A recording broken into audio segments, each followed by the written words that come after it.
Muy bien, hermanos, pues vamos a tener ahora la lectura de la palabra del Señor en el libro de Cantares, en el capítulo 2. Y vamos a leer desde el versículo 15 hasta el fin, hasta el 17. Dice así la palabra del Señor: Cazadnos las azorras pequeñas que echan a perder las viñas, pues nuestras viñas están en cierne.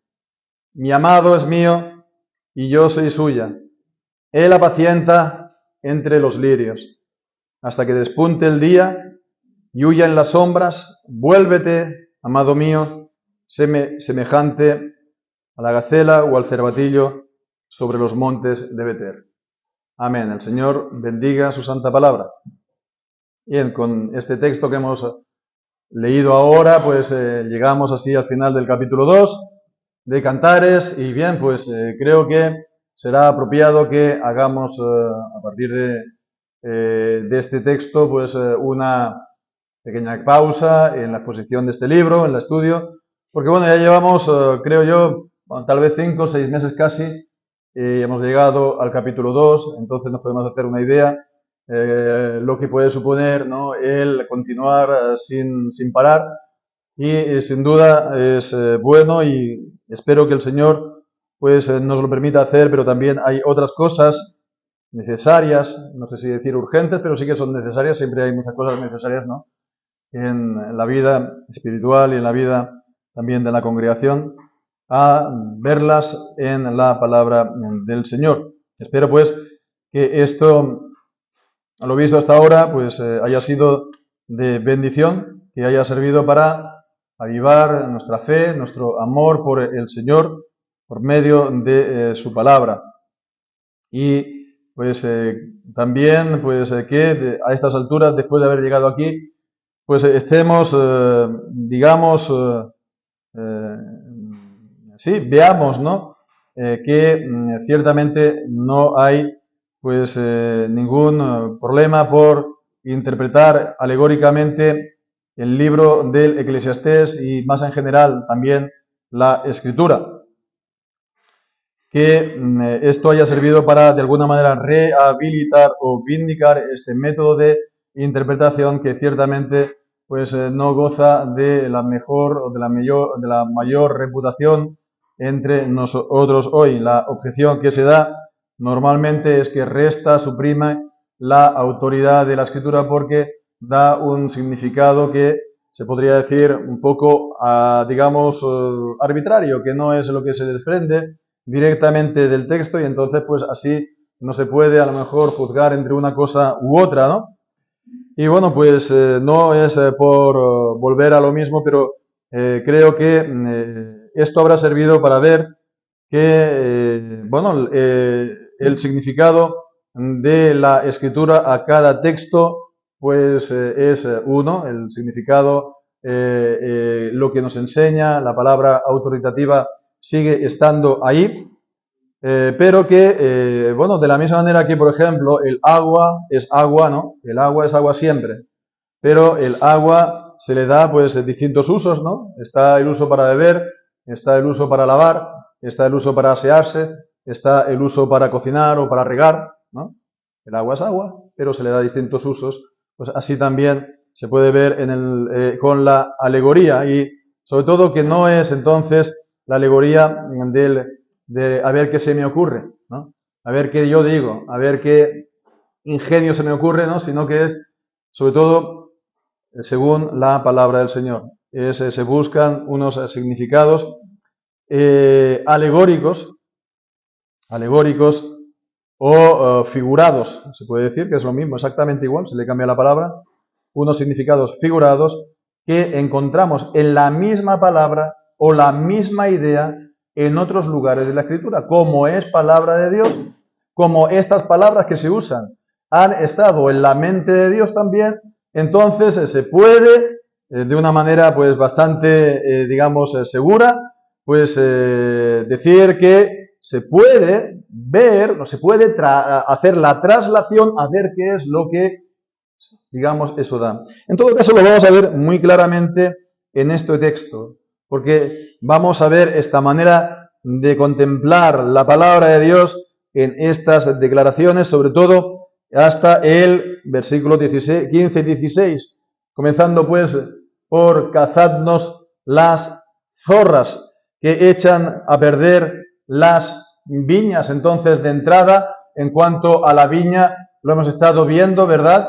Las viñas en la Escritura claramente es un símbolo o es una imagen para hablar de ¿qué? Del pueblo de Dios, ¿no? Así lo encontramos en el Antiguo Testamento, en Isaías capítulo 5, lo encontramos también en el Nuevo Testamento, en repetidos lugares, ¿no? Incluso el apóstol Pablo en Primera de Corintios capítulo 3 dice, vosotros sois labranza de Dios. Es siempre la misma idea. El pueblo de Dios, ¿no? Una de las imágenes que se da es el templo espiritual, y otra es la de la viña que ha de dar un buen fruto para el Señor, con lo cual esto no hay ningún problema, no hay ninguna discusión. Y después entonces, en cuanto a las zorras, ¿no? Este simpático animal, ¿no? Simpático animal que normalmente no ataca frontalmente, a no ser que se encuentre uno con la zorra con sus críos pequeños, y entonces pues como todo animal va a atacar. Y ciertamente hay que tener cuidado. Mi hermano que nosotros conocemos, Bill Scott, cuando era adolescente, pues contó que una salida que hubo al campo se encontró con eso, con una zorra con sus niños pequeños, y le mordió, y bueno, pues hay que tener mucho cuidado porque tiene toda la boca llena de bacterias y de virus, y realmente se puso enfermo, en fin. Entonces, en todo caso, las zorras, ¿qué son? ¿Qué son en este lugar? ¿Qué pueden significar aquí las zorras, ¿no? ¿Qué podemos ver en las Escrituras, ¿no? Pues, por ejemplo, un lugar en el que se habla de las zorras en el Nuevo Testamento, en Lucas capítulo 13, el Señor dice, pues, acerca de Herodes, ¿no? Decid a esa zorra, ¿no? ¿Quién es entonces Herodes? El que persiguió, ¿a quién hizo decapitar? A Juan el Bautista. Entonces, pues podrían ser tal vez los perseguidores de la Iglesia, aunque aquí, en este contexto, difícilmente se ve. En todo caso,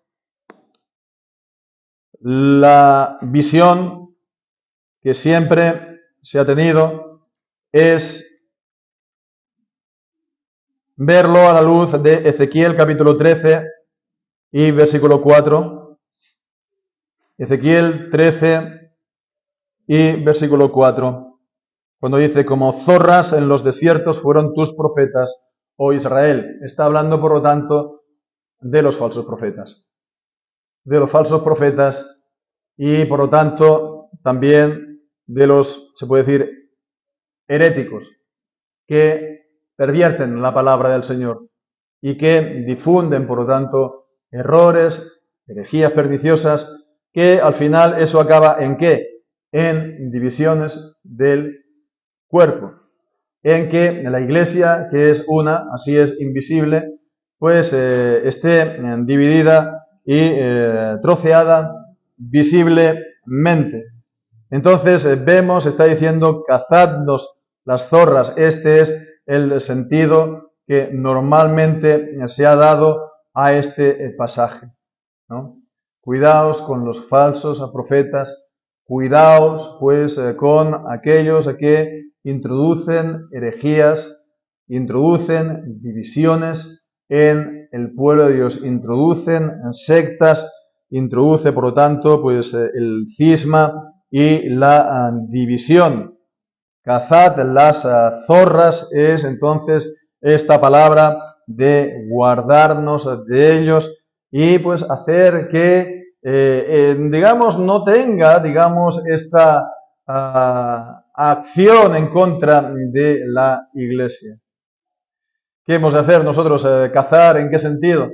Bueno, pues como mínimo hemos de verlos, hemos de distinguirlos y hemos de alzar la voz contra toda herejía que realmente sea herejía de división y de destrucción.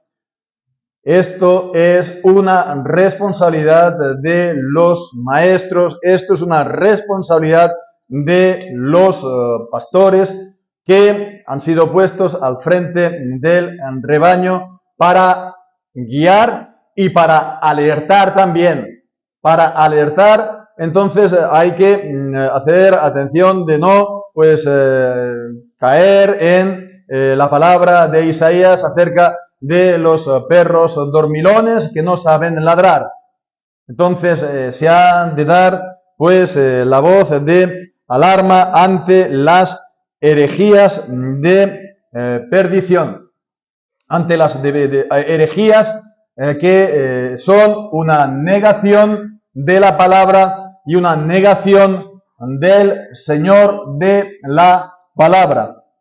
Y es como de esta manera se puede también restaurar la unidad del pueblo, porque a fin de cuentas hay que poner también este texto aún en un libro como Cantares en el contexto.